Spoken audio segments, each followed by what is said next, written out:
그러니까 선생님이 그렇게 생각을 하거든. 자, 광합성 보면 광합성 이게 빛광자잖아. 빛, 광, 빛을 합성한다. 분해는 뭐 이런 게 분해가 될 거고 이런 것들 모아서 뭔가를 만드는 게 이제 합성일 건데 빛을 합성한다라고 보면 될 거야. 즉 식물이라는 애가 빛 에너지를 이용을 하는데 뭔가를 만들려고 하다 보니까 만들려면 뭐가 필요하겠어? 재료가 필요하겠지. 그치? 뭔가를 합성해서 어떤 물질을 만들려고 해. 그런데 재료가 필요해.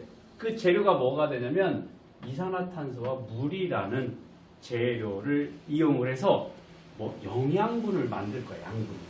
그런데 그 양분을 만들 때 반드시 필요한 게 뭐다? 요 빛 에너지가 된다라는 걸 기억해 두는 거야. 자, 광합성 하면 요 테두리 안에 들어있는 거 있지. 재료, 원료, 이산화탄소, 물 꼭 필요해. 그러면서 뭐가 필요해? 이렇게 빛이 필요하게 되다. 빛이 있어야만 일어나는 게 광합성이야. 그래서 뭘 만들어? 포도당이라고 하는 뭐가? 에너지, 양분을 만들게 된다. 그러면서 부수적으로 뭐도 만들어져? 산소도 만들어지게 된다라는 거지. 요거는 죽었다 깨어나도 기억을 해야 돼. 언제까지? 고등학교 때까지. 고등학교에서도 통합과학에서도 이 내용이 나오기 때문에 뭐 생명과학을 선택하지 않는다 하더라도 통합과학에서는 이 내용이 또 나와. 그때는 조금 더 자세하게 나와. 그러니까 반드시 기억을 해둬야 돼. 그리고 3학년 과정에서도 이 내용이 조금 나오게 될 거고, 광합성이 열을 흡수하고 하는 그 부분에서 약간 나오게 될 건데, 여기 잘 봐. 이산화탄소와 물이라는 재료를 이용해서 반드시 빛 에너지를 사용하여 양분, 즉 포도당 그리고 산소가 만들어지는 과정을 뭐라고 한다? 광합성이라고 한다. 기억하기 쉬울 거야. 이산화탄소와 물, 그리고 빛이 필요해. 그 다음 양분, 포도당, 가장 작은 당이니까 포도당과 산소. 됐니? 요거 머릿속에 무조건 기억을 해둬야 되고, 자, 이 광합성이 어디서 일어나느냐? 식물세포. 자, 지금 동물, 식물 나누게 되면 예전에 우리 1학년 때 그거 배웠었을 거야. 그 1학년 말쯤에 뭐 분류하고 했었던 거 기억나니? 종속, 과목, 강문계 막 해서 막 분류 했었을 때 뭐 원핵생물과 그 다음에 뭐 진핵생물 분류를 하고 진핵생물에서도 동물과 그 다음에 식물 나눠지고 그 다음에 균계 나눠지고 했었을 때 그때 뭘 배웠었냐면 광합성의 유무에 따라서 동물, 식물, 균사, 균계를 나누게 되는 걸 배웠었을 거야. 기억나? 얼마 안 됐으니까 기억이 날 거야.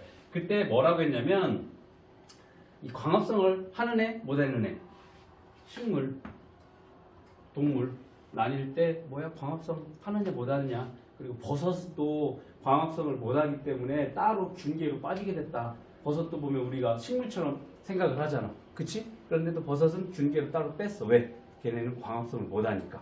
그러면 이 광합성이 어디에서 일어나느냐? 식물 세포 중에, 세포 소기관 중에 엽록체라는 애가 있어.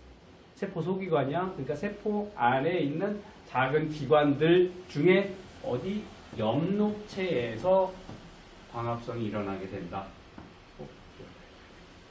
엽록체가 없으면 광합성이 안 일어나겠지.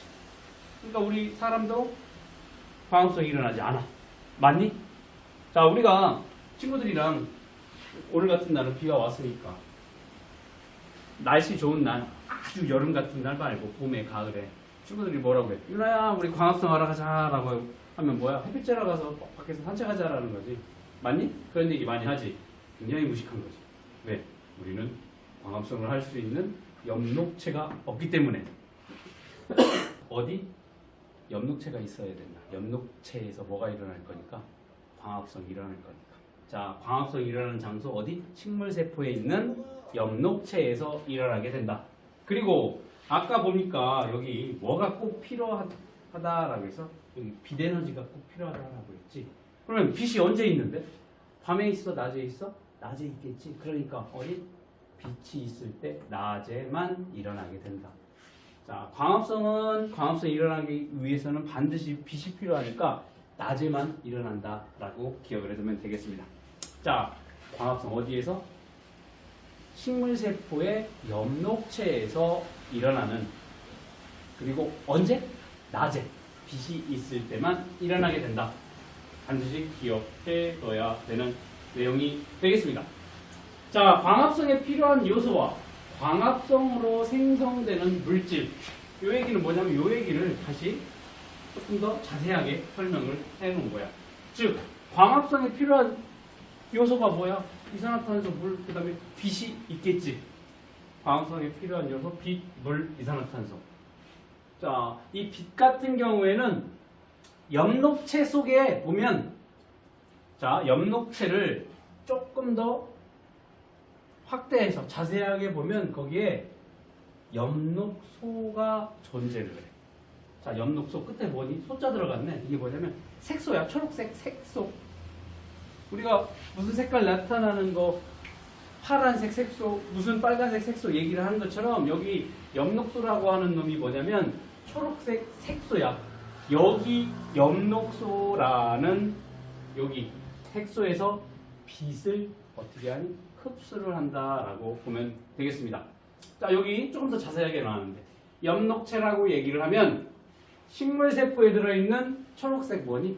알갱이라는 것을 기억을 해둬. 알갱이? 알갱이? 어디냐면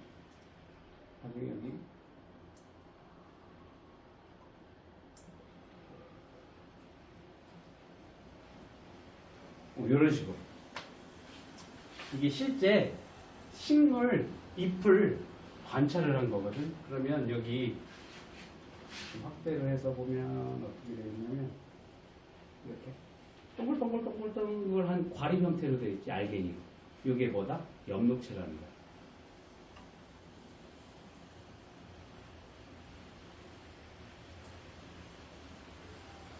식물세포에 들어있는 초록색 알갱이, 엽록체, 광합성이 일어나는 장소이다.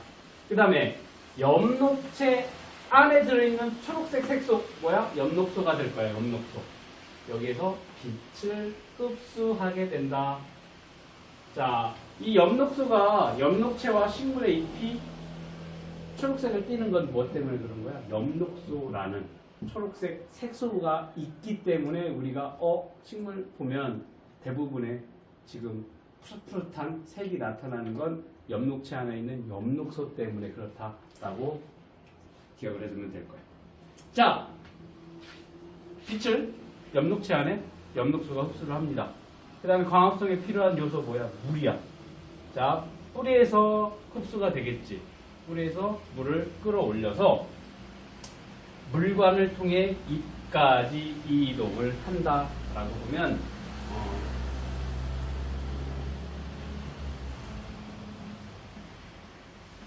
우리가 초등학교 때 물관 배웠었던 거 기억나니? 물관은 말 그대로 뭐가 이동하는 통로야? 물이 이동하는 통로가 될 거고, 그 다음에 물관 바로 다음에 뭐가 있니? 물관 다음에 물관 바깥쪽에. 그러니까 이렇게 나무가 있으면 이 안쪽에 물관이 존재를 해. 여기에 물관. 그 다음 여기에 뭐가 있어? 체관이 존재를 하지.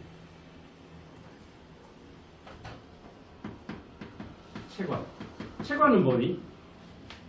기억나? 체관? 안 배웠어? 그 안에 뭐가 있냐면 항성층이라고 했던 거 기억나니? 항성층? 체관이 기억나면 항성층도 기억이 안 날 거야. 얘를 다 합쳐서 이제 관다발이라고 했었던 거. 이 관다발이라는 내용을 배웠는지 안 배웠는지는 모르겠는데 나중에 이제 뭐 식물 전공을 한다거나 생물 전공을 하면 이런 내용들을 배우게 될 건데, 일단 안쪽에 물관이 존재를 하고 바깥쪽에 체관이 존재를 해. 그게 뭐냐면 여기 보면 물관 여기 존재를 하고 여기에 이제 체관이라고 할 거야. 체관. 영양분이 이동하는 통로가 될 거야. 물관은 물이 이동하는 통로가 된다. 자, 물은 뿌리에서 흡수가 돼서 물관 통해서 어디까지? 잎까지 이동을 하게 된다. 그 다음 이산화탄소. 공기 중에 이산화탄소가 있을 거야. 이게 식물 안으로 들어가야 뭐가 광합성이 일어나야 될 거니까. 광합성이 어디서 일어났는데 식물 세포 안에 있는 엽록체라는 곳에서 이동을 해야 거기서 만들어지니까 거기까지 뭐가 가야 돼? 얘네가 가야 될 거잖아. 그러니까 공기 중에 있는 이산화탄소도 마찬가지로 엽록체까지 들어가야 되니까 어디를 통해서 들어갈 건데? 여기 보니까 잎의 기공을 통해 흡수를 하게 된다라는 거야. 잎의 기공은 조금 이따 자세하게 배우게 될 거야. 뭐야? 공기가 기체가 이동하는 구멍이라는 거거든.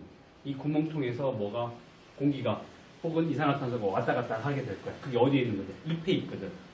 자, 좀 이따 더 자세하게 배울 거고, 광합성에 필요한 요소 빛과 물과 이산화탄소가 어떻게 돼? 식물체 안으로 들어가게 돼서 광합성에 필요한 요소 가지고 뭐가 만들어지게 된다? 광합성으로 생성되는 물질, 다른 말로 광합성 산물이라고 하는데 뭐가 양분이라고 했어. 양분, 포도당. 자, 광합성으로 처음 만들어지는 양분이야. 가장 작은 단위체, 단당류, 당이 하나로 이루어진 포도당이 만들어지게 된다. 그랬을 때 처음에 광합성이 딱 일어나서 이산화탄소와 물과 빛 에너지를 이용을 해서 처음 만들어지는 양분의 형태는 포도당이야. 그런데 얘는 여기 보니까 곧 물에 잘 녹지 않은 녹말로 바뀌어 엽록체에 저장이 된다라는 거야. 녹말. 그러니까 처음에 광합성 결과 만들어지는 양분의 형태는 포도당인 거야. 근데 얘는 물에 잘 녹거든. 그러면 무슨 현상이 일어나게 되냐면, 자, 포도당이 봐봐, 물과 이산화탄소와 빛 에너지를 이용해서 처음 만들어지는 요 양분의 형태가 포도당이라고 했어. 이 포도당이 많아지게 되면 무슨 현상이 일어나게 되냐면, 자, 여기에 포도당이 많네? 그러면 굳이 광합성을 할 필요가 없지. 지금 포도당 농도가 높잖아.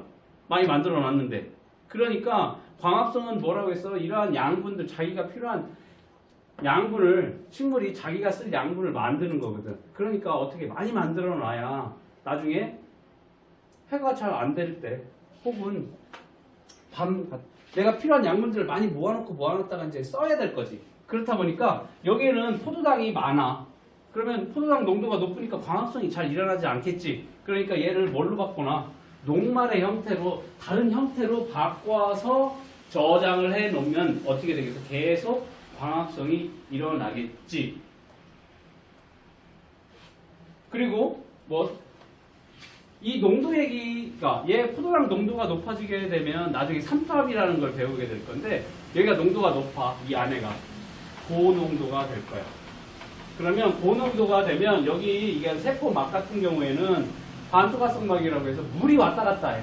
그리고 작은 물질이 왔다 갔다 할 수가 있거든. 그렇다 보니까 여기는 고농도고 바깥에는 저농도야. 그러면 고농도에서 저농도로 뭐가 이동하냐면 저농도에서 고농도 쪽으로 물이 이동을 하게 되는 거야. 이거를 우리는 삼투압이라고 얘기를 합니다. 삼투압 어디서 우리가 많이 봤는데, 자, 제천으로, 할머니가 제천이지? 아닌가? 어디냐? 괴산이냐? 어디냐? 괴산? 괴산이지. 괴산으로 겨울 되기 전에 뭐 하러 가? 김장하러 가지. 김장할 때 어떻게 하니? 배추를 소금물에다가 담궈 놓지. 그리고 막 배추에다가 뭘 뿌려놔? 막 소금 막 뿌리지. 왜 뿌려? 모르지. 이 삼투압 작용을 이용을 하는 건데, 처음에 배추를 반 쪼갰었을 때 겉에 배추잎 하나를 이렇게 꺾어봐. 그러면 어떻게 되니? 팍 하고 부서지면서 깨지지. 배추잎이 찢어져. 배추잎이 우리가 알고 있는 것처럼 이렇게 흐물흐물하게 되지 않고, 처음에 생배추는 어떻게 딱 하고 찢어지는 현상이 나타나지. 그런데 그거를 소금물에다가 많이 담가 놓고 소금을 뿌려 놓으면 어떻게 되니? 들었었을 때 흐물흐물해지는 거 볼 수 있어?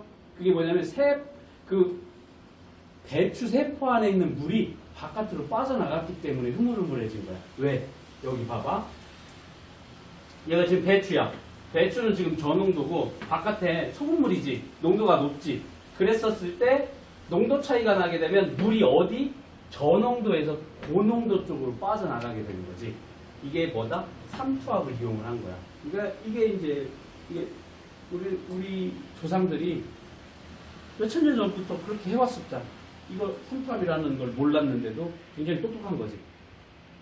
저농도에서 고농도 쪽으로 물이 빠져나가는 현상이 삼투거든.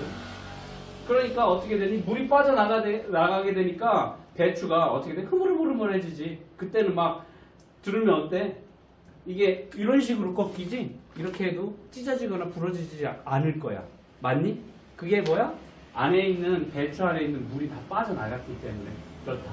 자, 그래서 이게 뭐냐면 광합성으로 이제 포도당이 많이 만들어지게 되면 여기 포도당 농도가 높아지게 될 거야. 그러면 어떻게 되겠어? 물이 이쪽으로 그 엽록체에 있는 쪽으로 어떻게 되겠니? 계속 들어가게 되면 점점 어떻게 될까?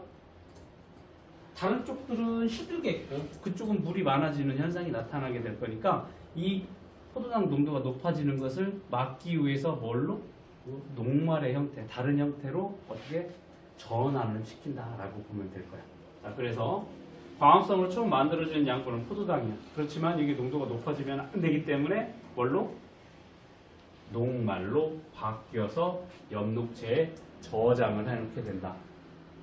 자, 그 다음 광합성 결과 만들어지네. 또 이게 주야. 양분 만드는 게 주인데 부수적으로 뭐도 만들어져? 산소도 만들어지게 된다. 자, 산소 하면은 우리 뭐 할 때 쓰니 산소? 숨 쉴 때, 호흡할 때 쓰겠지. 그런데 마찬가지로 이 식물도 자기 호흡을 할 거야. 식물이 이산화탄소를 이용한다라고 했었을 때 광합성 할 때만 이용을 하는 거고 얘네도 뭐를 해야 돼? 숨을 쉬어야 돼. 맞니? 식물도 숨을 쉬어야 되겠지. 숨 안 쉬면 죽을 거니까. 그래서 이 광합성 결과 만들어지는 이 산소도 마찬가지로 식물의 호흡에 사용이 될 거야. 그리고 더 많이 만들어지면 어떻게 되겠어? 바깥으로 내보내겠지. 그걸 누가 이용을 하는데? 우리가 이용을 하고 있는 거야. 그렇게 생각을 하면 되겠지. 일부는 기공을 통해 공기 중으로 방출을 하게 된다. 됐니? 자, 어려운 거 없어. 광합성이라는 것은 이산화탄소와 물을 원료로 빛 에너지를 이용해서 양분, 즉 포도당과 산소가 만들어지는 과정이 되겠다. 이게 광합성이다. 이게 어디에서 일어나는데? 식물세포 중에 있는 엽록체에서 일어나게 된다. 그리고 빛이 필요하니까 언제? 낮에만 일어나게 된다라는 것이. 됐니? 요거를 조금 더 이해하기 쉽게 이렇게 표현을 했습니다.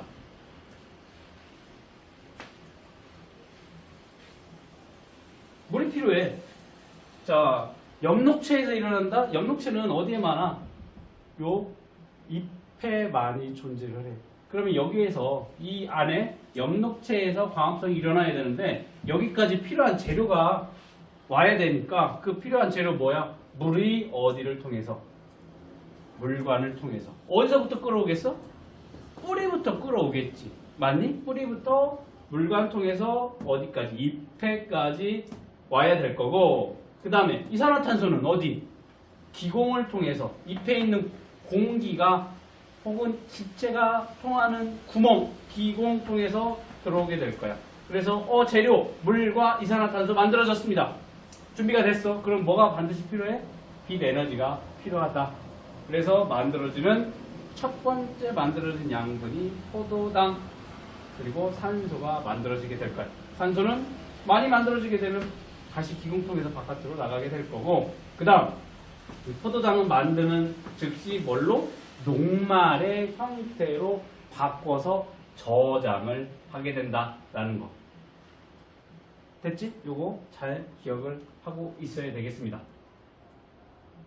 자, 여기 보니까 식물이라는 놈은 빛을 이용을 해서 광합성을 해서 생명활동에 필요한 에너지원인 양분을 어떻게 되니? 스스로 만들어내는 애가 될 거야. 그치? 스스로 양분을 만드는 애가 식물이 되겠습니다. 자, 그럼 여기 134쪽 한번 가. 136쪽 가볼까?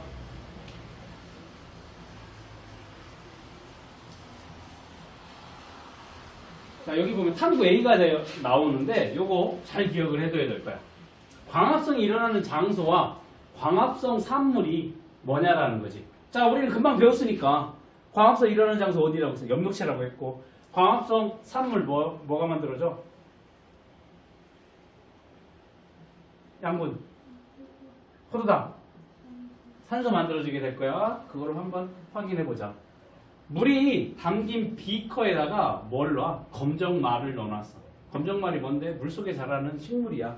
식물을 넣고 햇빛이 잘 비치는 곳에 3시간 정도 놔둔대. 즉 광합성을 시켜놓은 거야. 3시간 동안. 맞니? 빛을 잘 비치는 곳에 놔뒀으니. 그래서 광합성이 잘 일어난 이 검정말 잎 하나를 떼서 표본 만들어낸 다음에 현미경으로 관찰을 해봤대. 그랬더니 어떠한 식으로 나타났냐면 현미경으로 보니까 이게 동글동글동글한 초록색의 과립의 알갱이들이 관찰이 됐대. 요게 뭐다? 엽록체다라는 것을 알 수가 있습니다. 그러면 검정말 잎에 엽록체가 존재를 한다라는 걸 알 수 있어.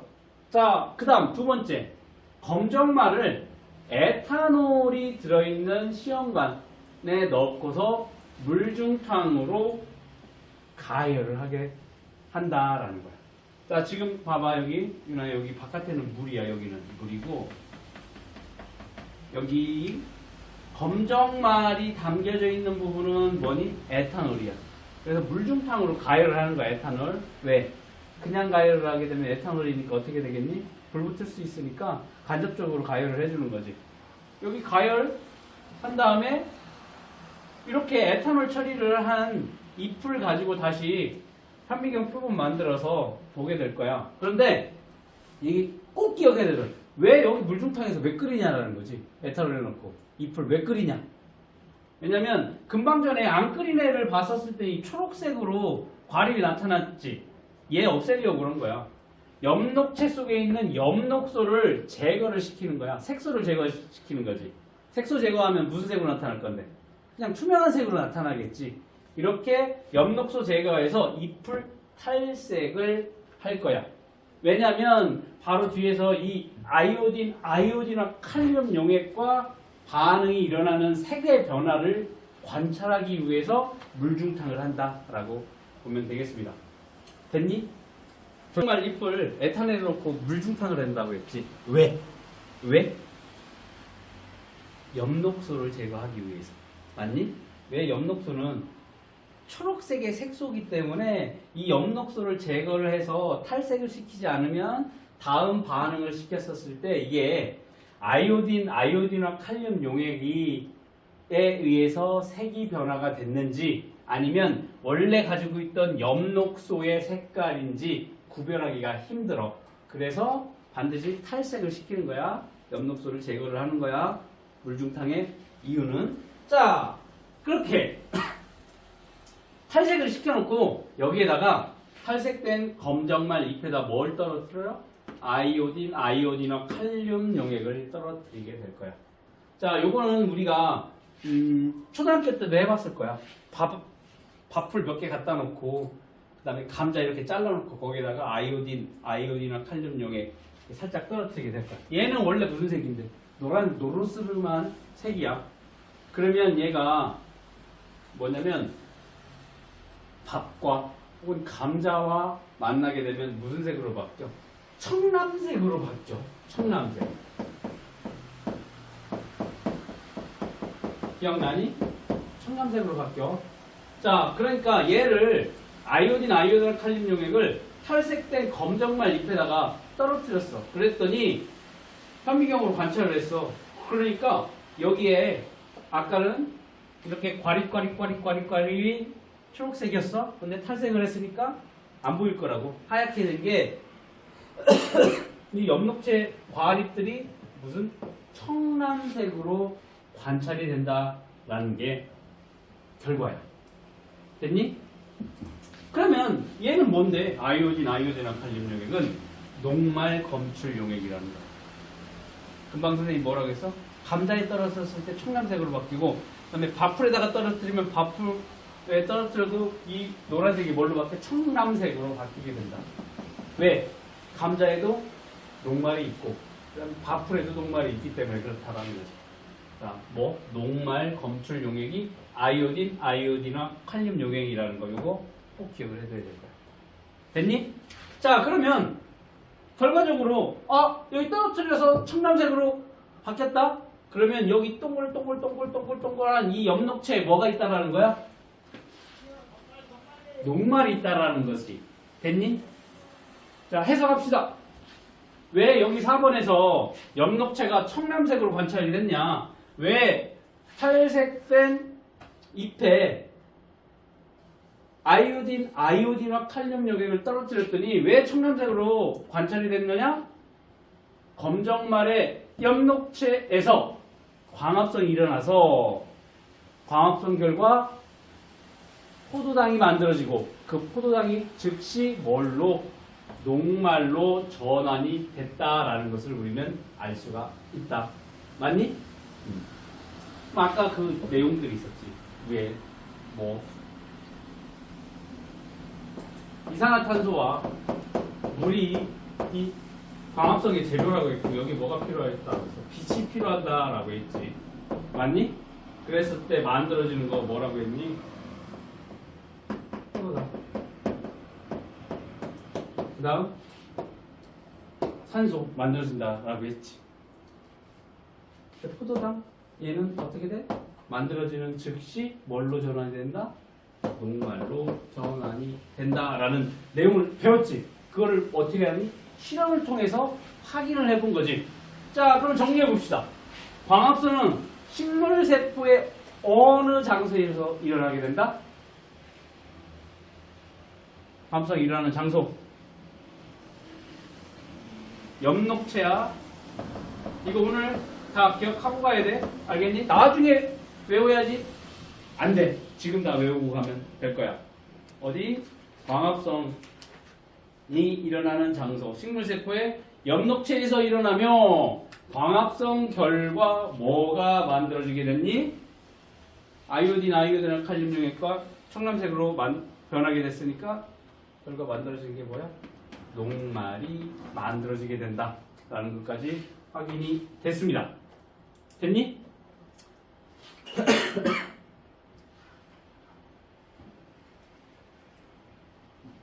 자, 미래인, 천재, 동화, YBM 교과서에서는 이렇게 실험을 한대. 하루 동안 햇빛이 비치는 곳에 둔 검정말. 자, 검정말을 검정말을 두 개 비커에 물을 집어넣고 여기에 하나는 햇빛을 방출하고 하나는 어둠 상자에 넣고서 놔둘 거야. 얼마 동안? 하루 동안.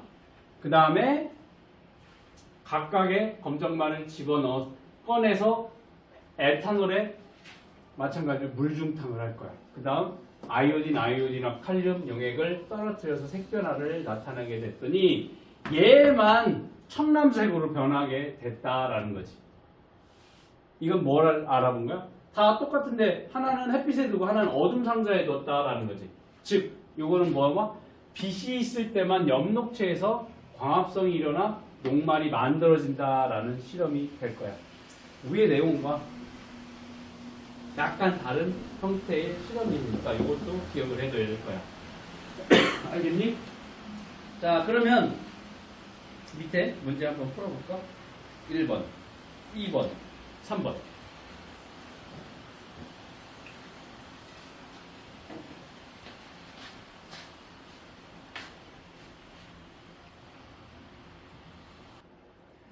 자, 광합성은 엽록체에서 일어난다. 맞니? 맞는 내용이 될 거지. 엽록체에서 일어나게 된다. 엽록체가 없으면 광합성이 일어나지 않는다 라고 했으니, 자, 광합성으로 녹말이 만들어진다. 맞니? 포도당이 광합성으로 만들어진 포도당과 산소. 이 포도당이 뭘로 바뀌어? 녹말로 바뀐다라고 했으니까 광합성으로 녹말이 만들어지는 거 이것도 맞는 얘기가 되겠습니다. 자, 아이오딘이나 칼륨 용액은 청남색으로 바뀌기 위해서 뭐와 반응을 해야 된다고 했어? 녹말과 만나면 청남색으로 바뀐다라고 했으니까 여기 뭐라고 해서 포도당이라고 되어 있으니까 틀렸지. 여기에 뭐가 들어가야 돼? 녹말과 반응하여 그러니까 X가 될 거고, 광합성으로 생성된 녹말은 포도당으로 바뀌어 엽록체에 저장이 된다. 자, 아까 뭐라고 했니? 포도당이 녹말로 바뀌어 엽록체에 저장이 된다라고 했지.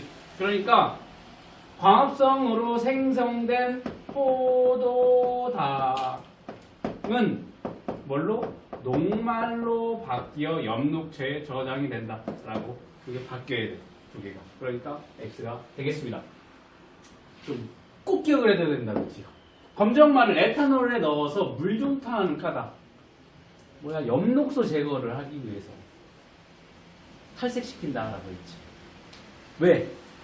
이렇게 아이오딘이나 칼륨 용액하고 녹말하고 반응을 하면 청남색을 나타낼 건데, 이 청남색이 원래 가지고 있는 엽록소 색깔과 구별이 잘 안 돼. 그러니까 원래 가지고 있던 엽록소를 제거하기 위해서, 탈색시켜주기 위해서 물중탕을 한다. 그렇게 정리를 해야 돼.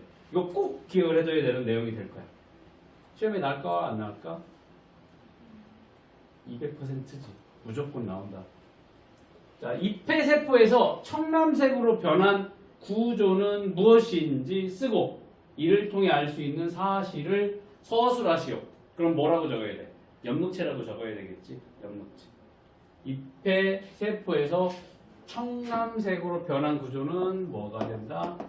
엽록체라고 이렇게 적어주고, 이를 통해 알 수 있는 사실 서술하라고 했으니까 뭐라고 해야 되니?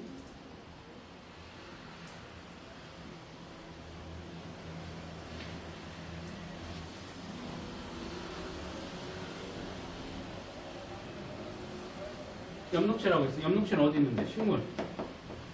식물에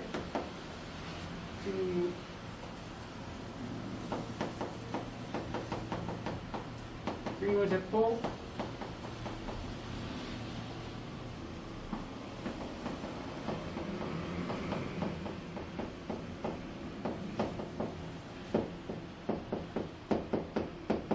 광합성이 일어나.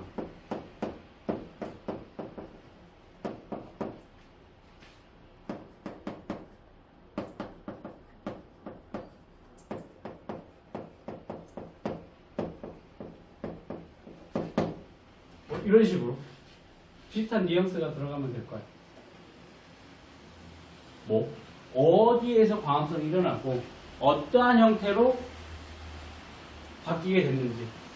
자, 이거 녹말. 포도당이 녹말의 형태로 저장이 되어 있다라는 거. 그 다음에 어디? 엽록체에서 광합성이 일어나게 된다라는 그 내용까지. 됐니? 어렵지 않지? 자, 앞에 배웠었던 이 부분을 어떻게 되니? 실험을 통해서 확인을 해본 거다라는 거지. 됐니? 다음 밑으로 봅시다. 그러면 광합성에 필요한 요소가 아까 뭐라고 했니? 지웠는데 광합성에 필요한 요소 세 가지가 뭐 있어? 물과 빛과 또 이산화탄소. 잘 기억했어. 그 세 가지가 필요하다라고 했어. 그러면 이게 실제적으로 이 광합성에 필요한 요소 그 세 가지, 물과 빛과 그 다음에 이산화탄소가 진짜로 필요한지 한번 확인을 해보자. BTB 용액이라고 되어 있는데, BTB 브로모 티몰 블루라는 지시약이야. 얘가, 자, 여기 BTB 브로모 티몰 블루인데, 얘가 이거 선생님 이번 수업 시간에 외워야 될 거 이거 하나밖에 없다라고 했지. 산성과 중성과 염기성. 산성, 중성, 염기성 아니? 그치? 배웠어? 초등학교 때 배웠지. 1학년 때도 배웠니? 그 시큼한 맛 난다. 레몬. 걔가 뭐야? 산성이고, 그 다음에 순수한 물이 거의 이제 중성에 해당이 될 거고, 그 다음 세제 같은 것들이 미끌미끌한 성분들을 가지고 있는 게 뭐야? 쓴맛 나는 애들이 염기성이라고 했지. 그래서 선생님이 산성중성 염기성 얘기할 때 집에 가서 비누 한번 맛보라고 하거든. 샤브 좀 찍어서 먹어봐. 비누를 한번 이렇게 먹어봐. 죽지는 않을 거니까. 그러면 쓴맛 나. 이렇게 씁쓸한 맛 나는 애들이 이제 염기성이라고 보면 될 거고, 그 다음에 신맛 나는 애들이 산성. 이게 특징이 이제 6학년 때 우리가 배웠었을 거야. 6학년 때. 왜? 얼마 전에도 이 산성, 중성, 염기성 5학년 때였나? 우리 큰딸 가르쳐줬었는데, 이 BTB 용액이 뭐냐면 산성, 중성, 염기성일 때 색이 변하는 지시약이야. 그래서 이 BTB 용액이 노란색을 띠고 있다라고 하면 지금 산성 환경이다라는 걸 알 수가 있는 거고, 얘가 초록색이다? 중성이구나. 그 다음에 파란색이다? 염기성이다라고 알려주는 지시약이 BTB 용액이야. 그러면 자, 여기 산성, 중성, 염기성이라고 얘기를 하는데, 이게 뭐냐면 산성, 중성, 염기성 요거를 조금 바꿔서 얘기를 하게 되면 이산화탄소가 많으냐 적으냐에 따라서 산성, 중성, 염기성으로 바뀌게 된다. 자, 여기 봐봐. 숨 속에 우리가 나중에 배우게 될 건데 2학기 때 배우지. 숨을 내쉴 거야. 그러면 우리 안에 있는 세포 안에 있는 대사 과정에 의해서 만들어진 이산화탄소가 바깥으로 나가게 되고, 숨을 하고 들으시면 어떻게 되니? 산소가 들어오게 될 거지. 맞니? 그러니까 우리가 후하고 금방 숨을 불어내시면 내쉬게 되면 거기에는 뭐가 많아? 이산화탄소가 많이 포함이 되어 있겠지. 즉, 이 숨, 날숨 한 속에는 이산화탄소가 들어있어. 그래서 여기 아까 뭐라고 했니? 여기 BTB 용액이 있는 곳에 숨을 불어넣어서 그러면 그 얘기는 뭐야? 이산화탄소가 많이 존재를 한다라는 거지. 자, 그러니까 여기 숨 속에는 이산화탄소가 많이 들어있으니까 BTB 용액에 숨을 불어넣었다? 그러면 이산화탄소가 많아지게 되니까 무슨 색으로? 노란색으로 색깔이 변하게 된다. 이산화탄소가 적다? 뭐야? 파란색을 나타낸다라는 거지. 잘 기억을 해둬야 돼. 자, 산성, 중성, 염기성일 때 BTB 용액이 노란색, 초록색, 파란색으로 나타나게 돼. 그러면 이걸 이산화탄소로 보게 되면 이산화탄소가 많다? 노란색. 이산화탄소가 적다? 파란색. 요거 무조건 기억을 해둬야 돼.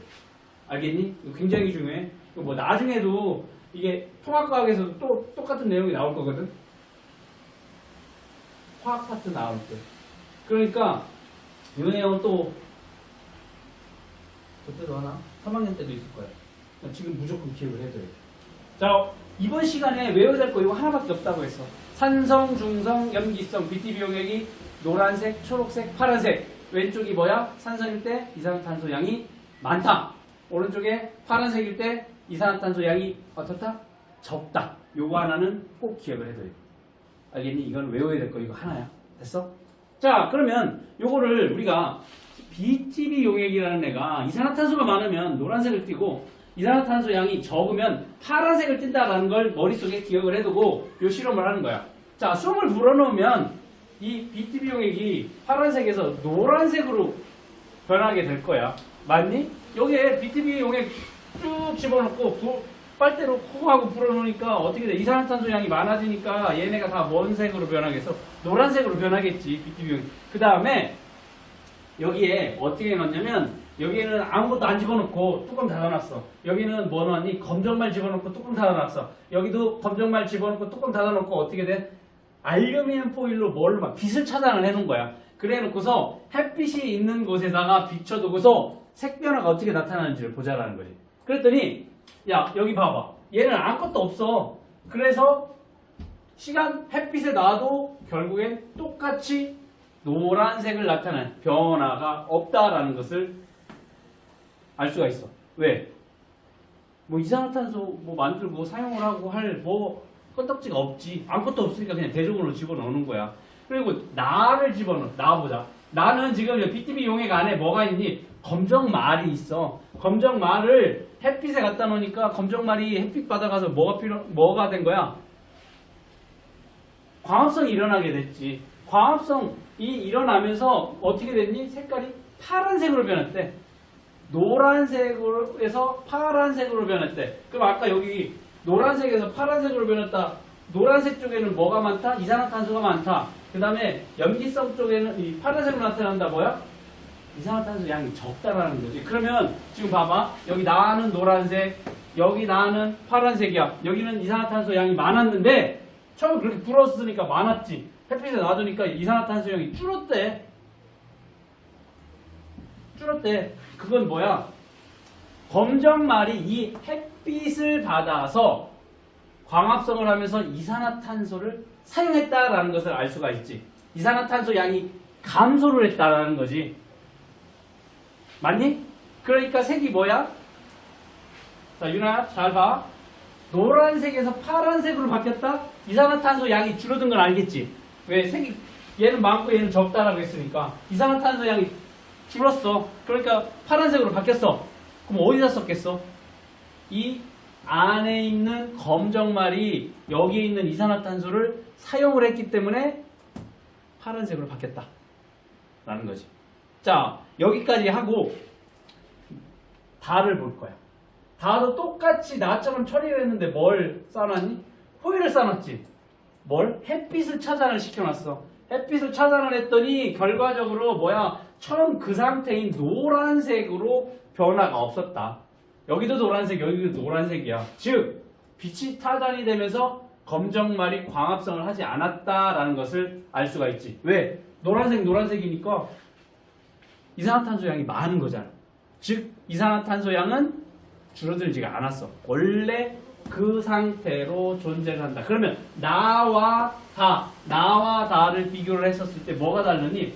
이렇게 포일로 써놨으니까 햇빛 차단해 놓은 거지. 즉 뭘 할 수가 있어? 빛이 있어야만 뭐가 일어난다? 광합성이 일어난다라는 것을 알 수가 있지. 맞니? 자, 정리해 봅시다. 요거 꼭 나오는 시험이야. 이것도 시험에 꼭 나오는 문제일 건데 시험관 가하고 나를 비교를 해보자. 가와 나를 비교를 해봤더니 얘는 변화가 없고 얘는 파란색으로 변했다. 광합성에는 뭐가? 이산화탄소가 필요하다라는 것을 알 수가 있고, 그 다음 나와 다를 통해서 알 수 있는 것은 빛을 차단해 놨으니까 뭐야?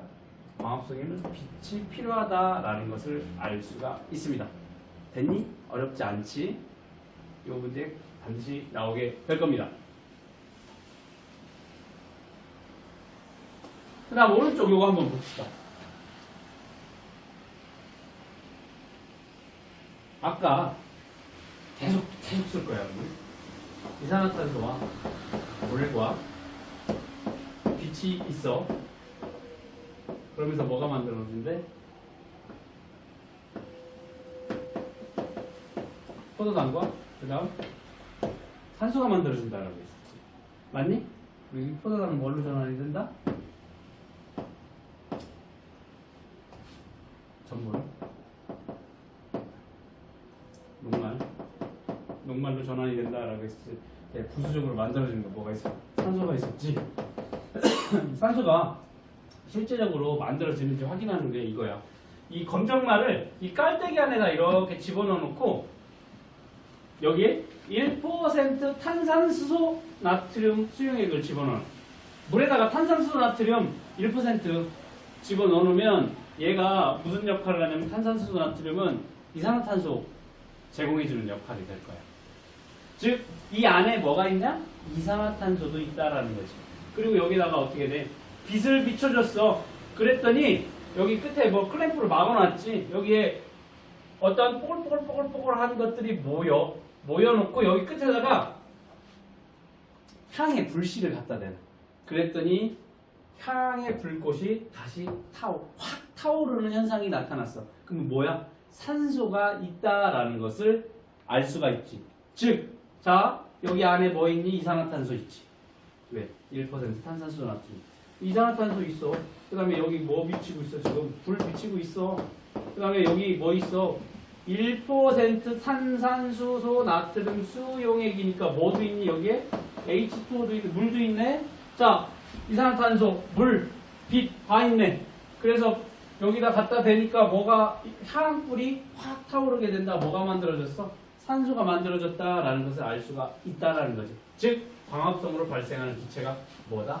산소라는 것을 알 수 있는 간단한 실험이 될 거야. 그치? 여기에서는 뭐 이 광합성들과 만들어지는 산물 녹말 말고 산소가 있는지 없는지 산소가 만들어지는지를 알 수 있는 실험이 요거예요. 알겠니? 이때 잘 봐. 빛 비춰놓는다고 했어. 빛을 비춘다라고 했으니까 빛 광합성이 필요한 요소 세 가지. 하나 빛. 그 다음에 물이 있고 물에다가 뭐 타놨어? 1% 탄산수소 나트륨. 이게 뭐다? 이산화탄소. 됐니? 이것도 잘 기억을 해둬.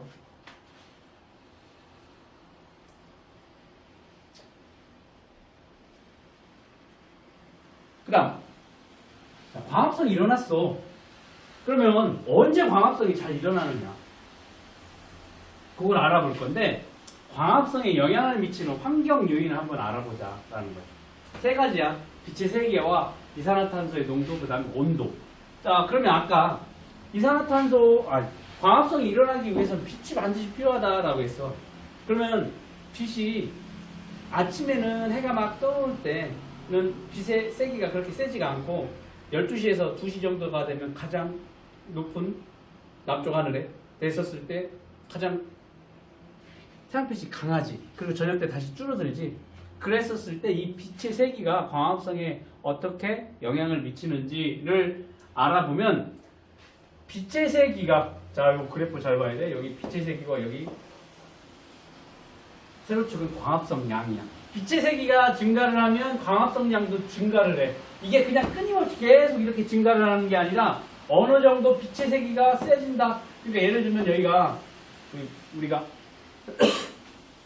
실험을 하기 위해서 빛의 세기를 조절하기 위해서 예를 들면 등을 하나를 켜놓고 두 개를 켜놓고 세 개를 켜놓고 네 개를 켜놓고 한다고 했었을 때 이 빛의 세기, 자, 등을 하나 켜놔, 두 개 켜놔, 세 개 켜놔, 네 개 켜놔, 이렇게 빛의 세기가 강하면 강할수록 계속 광합성량이 증가를 하는 게 아니라 일정 세기 이상이 되면 이 광합성량이 더 이상 증가하지 않고 일정하게 유지가 된다라는 거 기억을 해둬요. 자, 일단은 어느 정도까지는 빛의 세기가 세면 광합성량이 증가를 해. 그렇지만 어느 정도 수준 이상 넘어가게 되면 더 이상 광합성량은 증가하지 않고 어떻게 된다? 일정하게 유지가 된다라는 거 기억을 해놔야 될 거고. 자, 아까 광합성이 일어나기 위해서 요인이 뭐라고 해서 물이라고 했고, 그 다음에 이산화탄소, 그 다음 빛이라고 했지. 그 중에 이제 세 번째 거 빛 얘기를 했고, 그 다음에 이산화탄소. 이산화탄소 양이 많으면 많을수록 어떻게 원재료가 많아지니까 광합성이 활발하게 일어날 거야. 마찬가지로 이산화탄소 농도를 이제 가로축으로 놓게 되면 이산화탄소 농도가 높으면 광합성량도 증가를 해. 그런데 빛의 세기와 마찬가지로 어느 정도 이산화탄소 농도 많다 하더라도 일정 수준이 되면 광합성량이 더 이상 증가하지 않고 일정하게 유지가 된다라는 거. 똑같아. 빛의 세기와 이산화탄소 농도의 광합성량을 보게 되면 일정 농도 이상이 되면 더 이상 광합성량은 증가하지 않는다라는 거 기억을 해둬. 그 다음 또 한 가지가 뭐 있냐면 온도가 있어. 온도. 자, 가로축이 온도고 여기 세로축 마찬가지로 광합성량이. 온도가 올라가면 올라갈수록 어떻게 되니? 광합성량이 증가를 하게 되는데, 자 봅시다. 일정 온도가 됐었을 때 가장 높아. 그때가 보통 한 40도씨 내외가 될 거야. 38도에서 40도씨 정도가 광합성량이 제일 많아. 이 40도가 넘어가게 되면 다시 광합성량은 점점 줄어들게 돼. 온도가 높아하면 여기처럼 뭐 일정하게 유지가 되는 게 아니라 온도가 높아지면 어떻게 돼? 광합성량이 줄어들게 돼. 왜 그럴까? 왜 그러냐는 것이. 요거를 생각을 하면 여기 이제 심화 학습이 될 건데 왜 그럴까? 한번 생각을 해봐.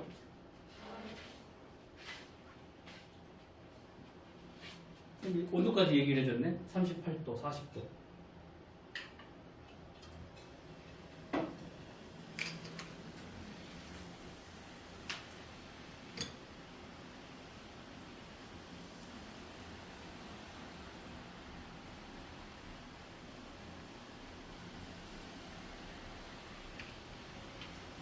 효소와 연관이 되어 있어요. 효소.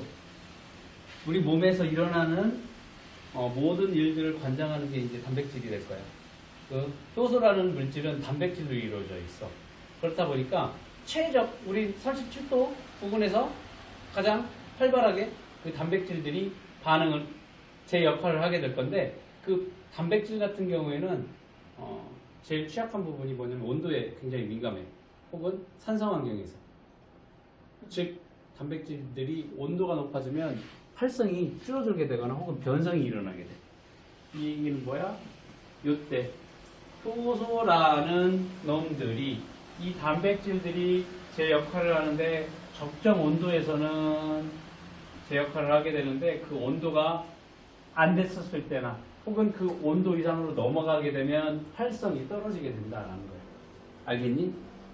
그러니까 요거 온도가 넘어가게 되면 다시 활성이 떨어지니까 광합성 양도 줄어들게 된다는 거.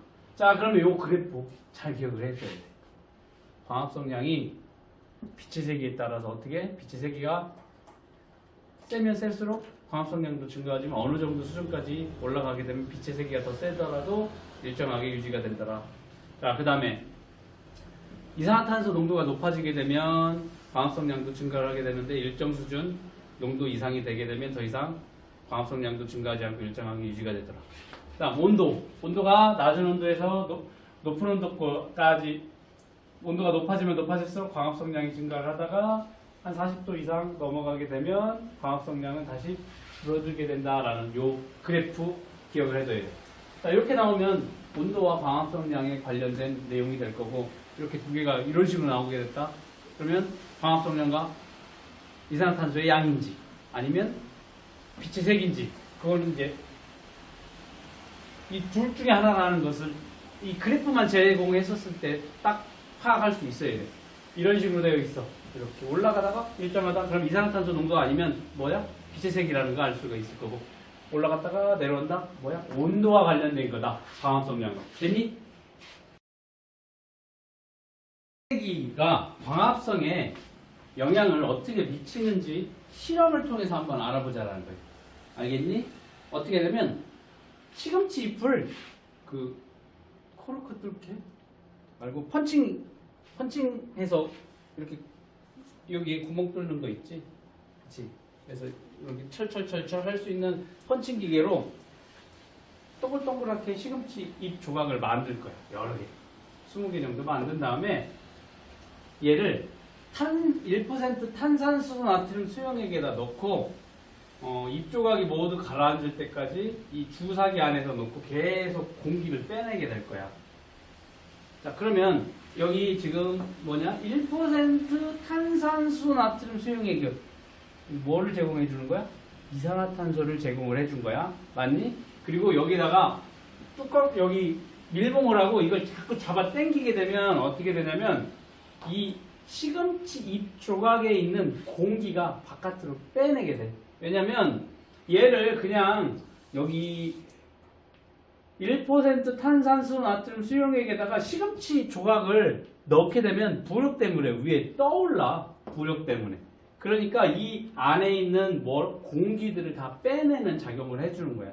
맞니? 그렇게 되니까 여기다 집어넣더라도 시금치 잎 조각이 공기를 다 빼냈으니까 어떻게? 바닥에 가라앉아 있겠지. 맞니? 자, 이렇게 넣고 이 잎 속에 있는 공기를 다 빼낸 시금치 잎 조각을 1% 탄산수소 나트륨 수용액에다가 집어넣어놨어. 즉 여기 뭐야? 이산화탄소를 공급을 해놓은 상태가 될 거야. 여기다가 비커 주변에 전등 3개를 설치하고 전등을 처음에 하나만 켜놓고 20개니까 예를 들어서 여기 5개 놓고 하나만 켜놓고 실험을 하고 두 번째는 2개 켜놓고 실험을 하고 그 다음 번째는 세 개를 켜놓고서 실험을 해볼 거야. 즉 빛의 세기를 다르게 해놓고 이 입조각이 모두 떠오르는데 걸리는 시간을 측정을 해볼 거야. 그랬더니 왜 여기 이산화탄소 1% 탄산수 나트륨 집어넣으니까 이산화탄소 공급을 했어. 그리고 빛을 비춰줬어. 그랬더니 바닥에 떠있던 이 시금치 입조각이 떠오른대. 왜 떠올라? 광합성 결과 뭐가 만들어지는데? 포도당하고 산소가 만들어지지. 여기에서 광합성이 일어난다라고 하면 여기 산소가 만들어질 거니까 그 만들어진 산소 때문에 어떻게 되니? 시금치 잎이 위로 떠오르는 현상이 나타나게 된다라는 거지. 즉 시금치 잎 조각이 빛을 받으면 광합성이 일어나 산소가 발생한다. 자, 그러면 여기 잎이 떠오를 거야. 그랬을 때 이 산소 발생량이 광합성량을 나타내게 된다. 잎이 빨리 떠오른다라고 하면 빨리 광합성이 더 많이 일어나게 됐다라는 것을 알 수가 있는 거야. 그래서 전등 한 개를 켜줬더니 여기 5개의 시금치 잎을 집어넣어놨는데 6개 집어넣었구나. 6개를 집어넣었는데 이 6개의 잎이 다 떠오르는데 걸리는 시간이 265초였대. 그런데 빛을 전등을 2개를 켜놨어. 2개를 켜놨더니 잎이 모두 떠오르는데 걸리는 시간이 얼마야? 240초야. 얼마니? 15초 단축됐네? 25초 단축됐네? 3개를 켜놨어. 그랬더니 209초가 걸리더래.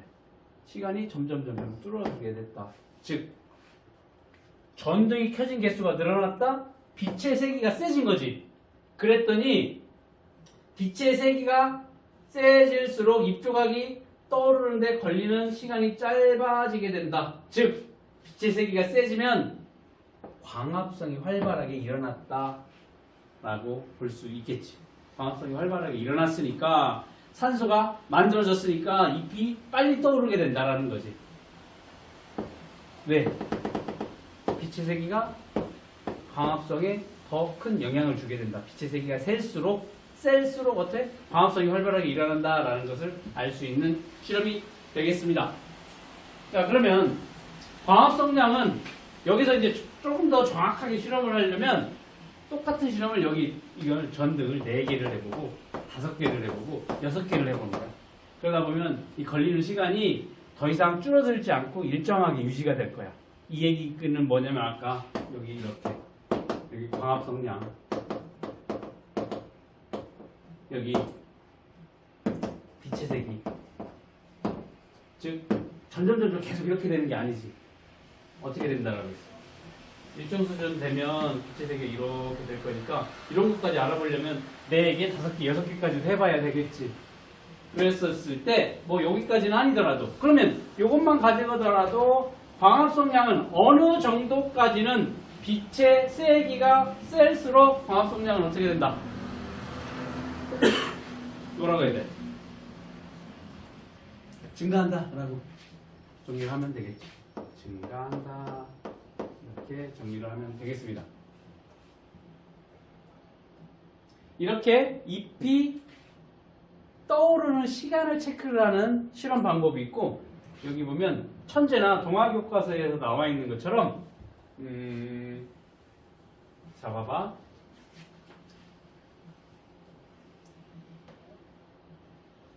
(1% 탄산수 나트륨 수용액) 물도 있고 이산화탄소도 넣고 이 검정말을 이 안에 집어넣고 표면병 안에 집어넣고 여기에 뭘 해놨니? 이렇게 깔때기를 해놓고 여기에 탄산수소 나트륨 수용액이 가득 채워진 여기 시험관을 위에다 놓게 되면 여기다 LED 전등을 해두면 빛이 있지. 안에 뭐 있니? 물도 있고 이산화탄소도 있으니까 이 검정말이 뭘 하겠어? 광합성을 하게 되겠지. 그러면 광합성을 하게 되면 만들어지는 산소 방울 그 기포수를 세보면 광합성이 활발하게 일어나느냐 아니면 활발하지 않느냐 그 기포수를 비교를 하면 되겠지. 기포가 많이 발생했어. 광합성이 활발하다. 기포가 적게 발생해서 광합성이 활발하지 않다라는 걸 알 수가 있지. 그러니까 여기다 LED 빛이 예를 들면 1단으로 틀어놓고 2단으로 틀어놓고 3단으로 틀어놓고 혹은 LED 전등을 개수를 늘려놓는 거지. 그래서 그 발생되는 기포 개수를 세서 어떻게 돼? 이 광합성량과 빛의 세기가 어떠한 영향을 주는지 여기 실험을 할 수도 있다. 이해됐니? 기포수를 세도 돼. 알겠니? 이 빛의 양을 조절을 해서. 아니면 위에처럼 떠오르는 이파리가 떠오르는 시간을 측정을 해도 되고. 자, 여기 1번, 2번, 3번 문제 풀어볼까?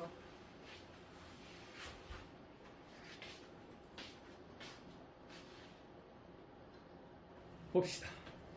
전등이 켜진 개수의 변화는 온도의 변화를 뜻한다? 아니지. 빛의 세기를 뜻하게 되는 거지. 그러니까 X가 될 거고. 입조각이 떠오르는 까닭은 광합성이 일어나 산소가 발생하기 때문에 맞는 내용이 되겠습니다. 입조각이 모두 떠오르는데 걸리는 시간이 짧을수록 광합성이 활발하게 일어나는 것이냐? 이것도 맞는 내용이다. 탄산수소 나트륨 수용액을 사용하는 까닭 1% 탄산수소 나트륨 집어넣었다고 했는데 그 탄산수소 나트륨 왜 집어넣어?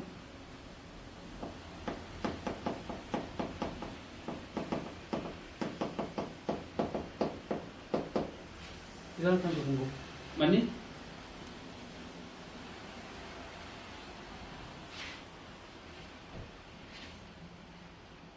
그러니까 이산화탄소를 왜 공급을 하는데?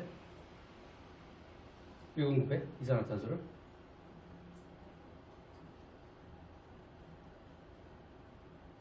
이산화탄소를 왜 넣어줘? 광합성이 필요한 재료가 이산화탄소니까. 맞니? 광합성을 하기 위한 재료인 이산화탄소를 공급해주기 위해서. 그치? 그 앞에 그 내용까지 적어주면 조금 더 고급진 답이 되겠지. 자, 전등이 켜진 개수가 늘어날수록 입조각이 모두 떠오르는데 걸리는 시간이 짧아진다. 그 까닭을 빛의 세기와 산소 발생량의 변화로 서술하시오라고 되어 있으니까 전등 켜진 개수가 늘어난다? 그 얘기는 뭐야? 빛의 세기가 세진다라고 표현할 수가 있겠지. 즉, 전등